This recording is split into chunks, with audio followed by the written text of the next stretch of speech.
Hello and welcome back to my channel and welcome to season 6. We are so excited to show you our latest project that we're working on, so come inside.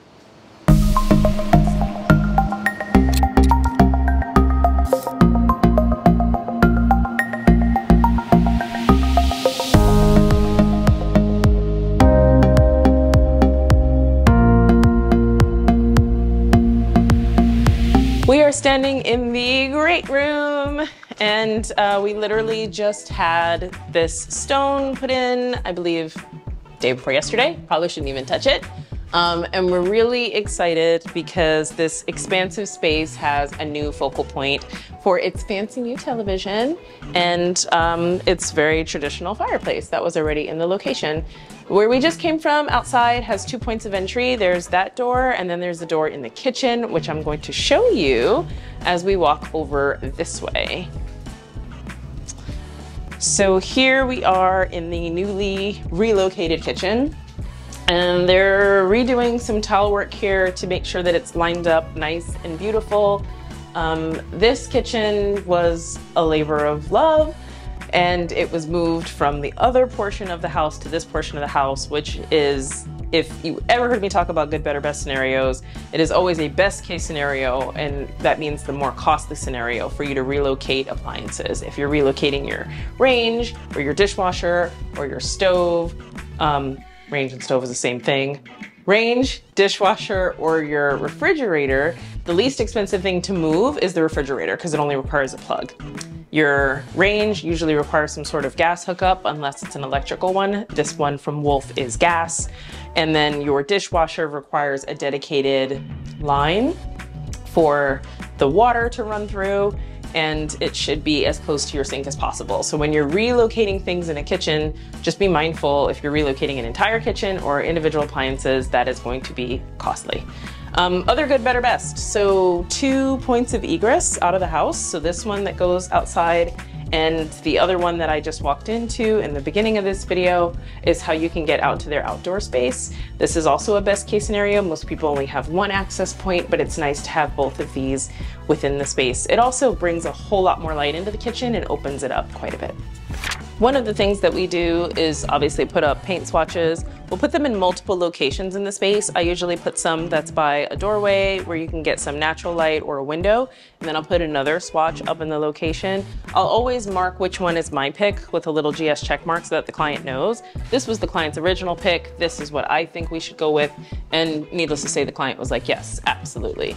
And then we'll mark out the transitions of how those things flow. So in this space, we have powder sand happening over here on the top floor of the great room. And then that's gonna potentially transition to China white over here as we're heading downstairs. I always like to do darker paint colors in stairwells and in the interior of closets because I wanna make sure that as that gets a little bit more wear and tear and scratch, that we can wipe it off really easily and not have a color that's gonna show a lot of dirt. We can take a peek inside of the entryway closet and you'll see just like the scuffs that are happening from the regular construction of the space. That's what it's gonna look like if you leave white closets and you're trying to put your shoes in there all the time. So again, another argument for making your closet's interior a little bit darker. The focal point in this powder room is this expansive wall with the asymmetric tile that's laid off to the side. I think that's a whole lot of fun, and we're going with a darker color in here as well. I usually would like to push for like a wallpaper or a metallic paint. I'm a big fan of metallic paints. PPG has some really nice ones. And in here, I presented a few options of metallic paint, but I think we might go a little bit more neutral. And this is gonna end up being Sea Pearl, which is on the right. Not sponsored, but PPG metallic tones are legit. You've seen me use this in other projects. These are some examples of what's available in this space. I probably would have gone like with the Champagne Dreams or a Bronzed Ginger, because I think that's just so much fun against the teal in the bathroom. Isn't that cool? That would be cool. Anyway, talking some more about paint, we have, like I said, powder sand running through this space, and so that's coming all the way around this hallway and through this area where we're gonna put a lovely entryway bench.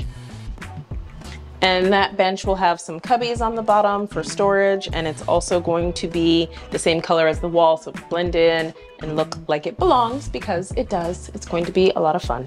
All right, we're heading upstairs. These hardwood stairs are white oak, and they have a beautiful finish that obviously goes well with all of the paint colors that we've selected. And I want to have a lot of fun with paint colors up here. I'm going to turn on some light and show you.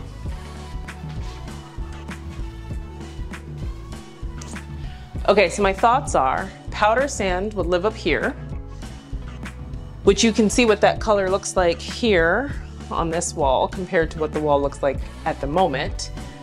And then we're going to go dark and do a nice Revere pewter on the doors. Just the doors that are facing interior in the hallway is the thoughts. And then all of these door handles on this side will be matte black, which will be amazing against this color. On the opposite side of those doors, it will be whatever the appropriate door color is for that space. For example, in the guest bath, that's chrome. Let's see why. So this side of the door would be Revere pewter. The reverse of the wall will be French toile. The ceiling, I'll do like a regular ceiling flat white in here. And the back of this wall behind this vanity will be also French toile, but you'll notice the finishes are chrome. So since we have chrome finishes, nice chrome Kohler faucet here, we will do chrome as the hardware on the back of the door. Okay, coming out of the bathroom, this is the last space I'm going to show you, and this is all I'm going to tell you about this project. And then in the next video, I'll tell you about the primary. All right, so this is the children's space, and in here, they have this sprawling windows and this beautiful little balcony type situation out front, which I adore. There's a loft above her closet. It is going to be amazing. We're going with a very, very light lilac, which is Mirage White. Sticking in that cool theme to bounce off of the warm oak on the floors and the French toile cool color that is in the bathroom that's attached to this space. I'm excited to show you what we're working on, but for now we're just talking about paint, so I'll show you what we talked about. Client picks were featherbed. My picks were Mirage White or Chantilly lace. Although Chantilly lace is pretty stark for a bedroom, I usually don't like to go that stark in bedrooms, but wanted to just give some variety. I felt like this was a bit too warm with what was happening already on the floors. So we did decide on Mirage White, and that is what we're going with, which is this kind of cool color scheme, which I think will be tons of fun. That's all for now. Thank you for being here. You could have been anywhere on YouTube, but you chose to be with me for 5 years plus.